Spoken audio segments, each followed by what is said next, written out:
अगर आप भी चाहते हैं चंदन बाबू इंटरटेनमेंट का ऑडियो वीडियो सबसे पहले आप तक पहुंचे तो लाल बटन को दबा करके चैनल को सब्सक्राइब जरूर करें और साथ ही बेल आइकन को दबाना ना भूलें।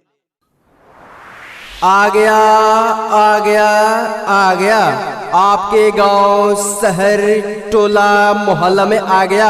स्वादिष्ट से भरपूर रईस बंटी फेमस आइसक्रीम वाला आ गया। सर की जो सर से जी हाँ, तो आपका ध्यान किधर है? रईस बंटी फेमस आइसक्रीम का प्रचार गाड़ी इधर है। आएगी हर पल खाने में लजीज और हर दिल का अजीज।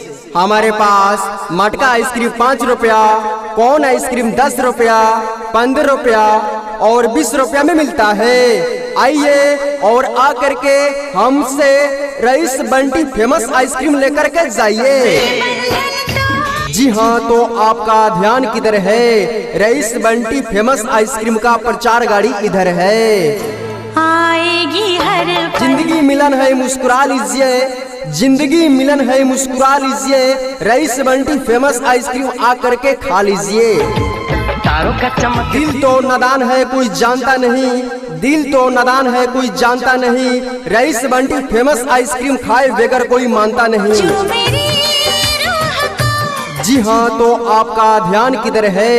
रईस बंटी फेमस आइसक्रीम का प्रचार गाड़ी इधर है।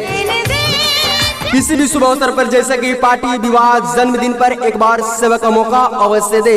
प्रोपराइटर अजीम, स्थान मुडले, मोबाइल नंबर 84 629 44 206। तेरे दर्द इसी प्रकार के प्रचार प्रसार बनवाने हेतु संपर्क करें डायरेक्टर चंदन भाई और प्रोड्यूसर लक्ष्मीकांत भाई। संपर्क नंबर 96 084 44 574।